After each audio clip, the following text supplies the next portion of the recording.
Welcome to Downshift. My name is Matt. I'm here with the resurgence of one of the most historic nameplates in all of automotive history.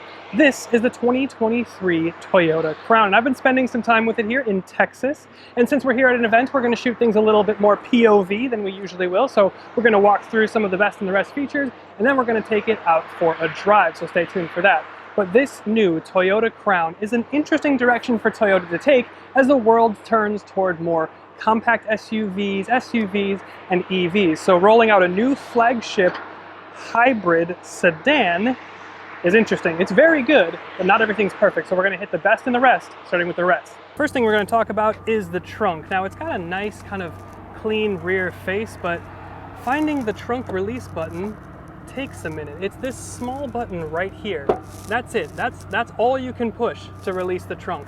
And also, I can't decide if I'm upset that this isn't a power tailgate. This Platinum is over $50,000, so that's where I start to maybe think that it should have a power tailgate. But anyway, the trunk itself is great. You have this huge opening due to the shape of the rear, and it is super deep. You have a massive trunk. However, again, when we talk about competitors or other things with a roofline shaped like this, it makes me start to wonder if maybe it should have been a hatch style like an Audi A7 or a BMW 4 Series Grand Coupe or something like a Tesla Model S. Again, still big trunk, but could it be more practical?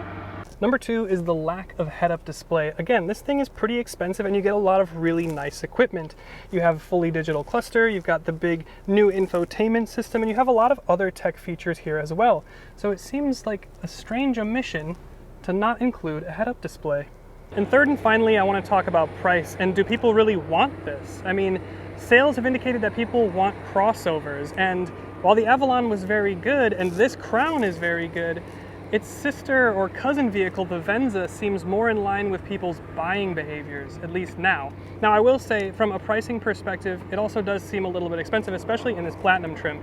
You can get a Crown with the front-wheel drive, the XLE, at about $40,000 to start, or all the way up here in this Platinum trim with the Crown and the Hybrid Max powertrain, you're looking at over $52,000, and that's a lot for a hybrid Toyota sedan with a confused ride height.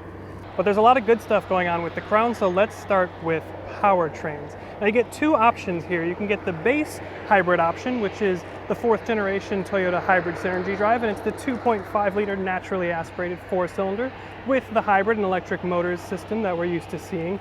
Or you can upgrade to what we have here, which is their new Hybrid Max powertrain. It's a 2.4 liter turbocharged 4-cylinder. We originally saw this powertrain in the Lexus NX, and now it's made its way under the hood here.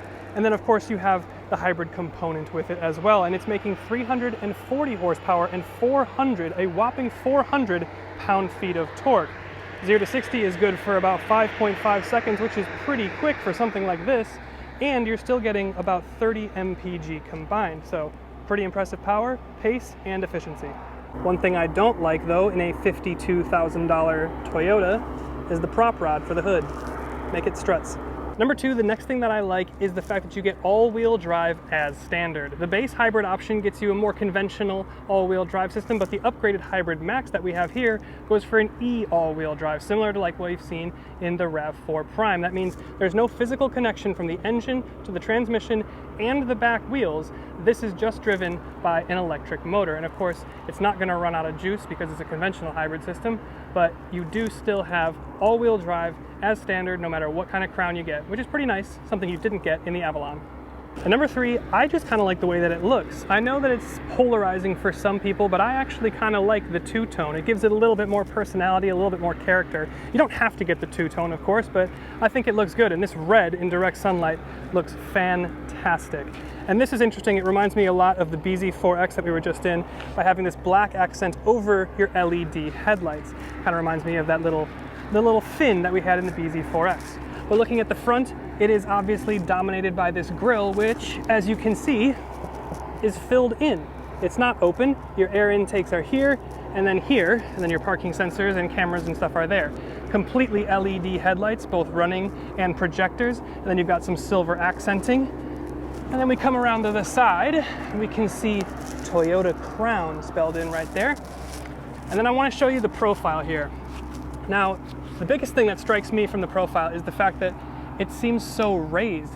This actually rides 4 inches higher than a Toyota Camry. There's also not really any sort of door sill, so it's super easy to get in and out of this thing. So that's what Toyota was kind of going for, something crossover-esque in terms of maybe a slightly higher ride height, a little tiny bit more ground clearance, but something that's easy to get in and out of.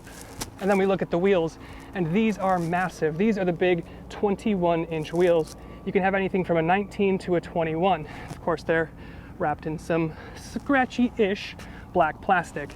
We've got some black accenting on your lower door panel, and then since it's a platinum, it gets chrome here. We've got touch sensitive controls here for your lock and unlock, black wing mirrors, chrome accenting for your roof treatments, panoramic roof itself. And then I'm going to go wide again because we do have a sloped roof line. It looks like a slightly less aggressive Audi A7 back here, but again, these wheels look huge. And then coming around to the back, you can see that the two-tone continues onto the trunk lid, and it goes all the way out here. That's not where the trunk opens right there, but you have a full width tail bar that's only broken up by the Toyota logo, and then we have Crown spelled out.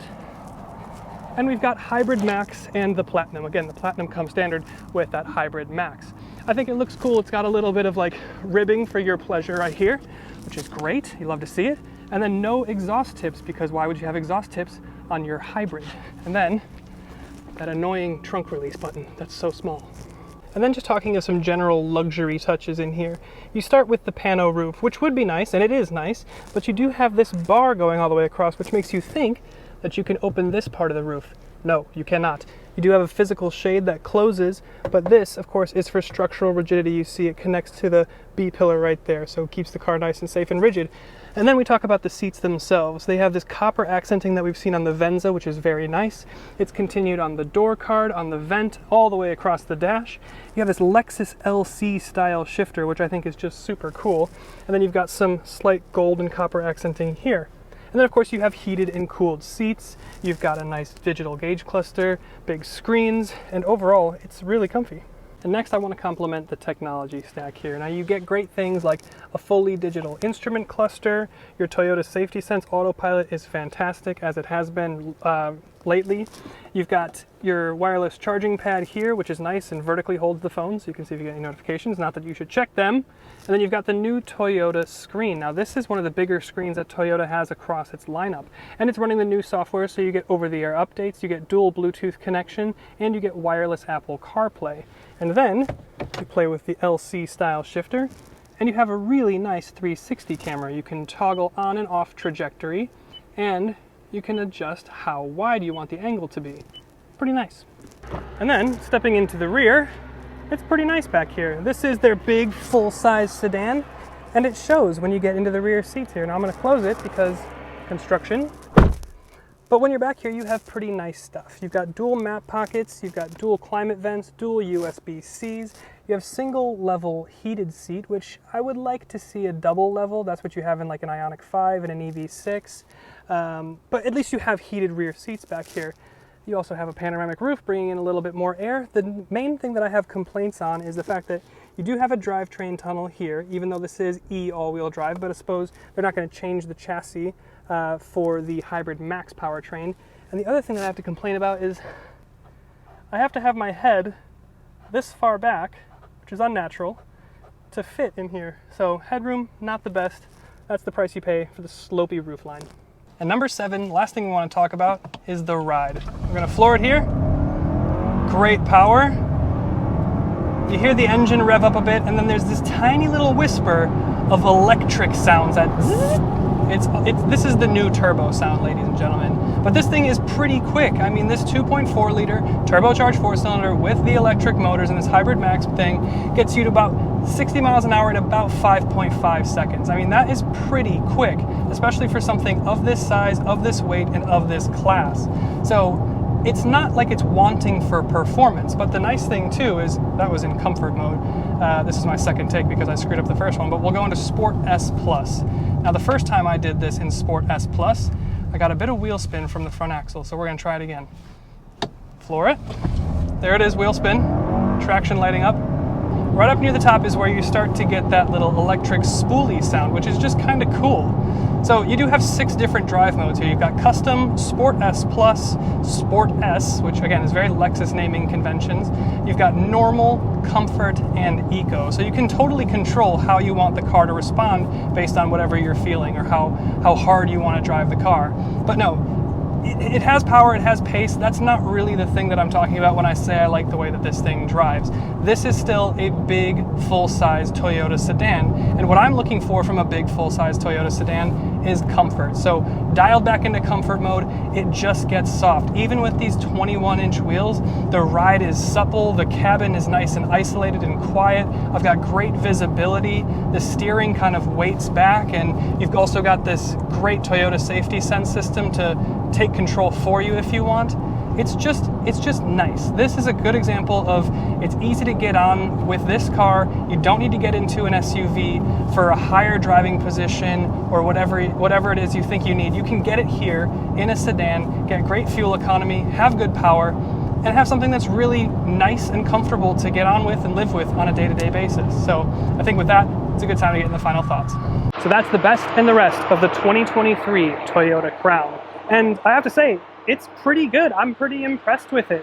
It is a bit of a strange addition to the lineup, as seemingly nobody wants large sedans, but it does seem as a product more thought through and more focused and more refined than Toyota's own full EVs, the BZ4X and the Lexus version, the RZ. This feels like a more complete package, and of course it has its twin SUV, or cousin you could say, in the Venza. But no, overall I think it looks cool. It's got good power, it's got good comforts and luxuries, and I think it's nice. So leave it down in the comments. What do you think of the new Toyota Crown?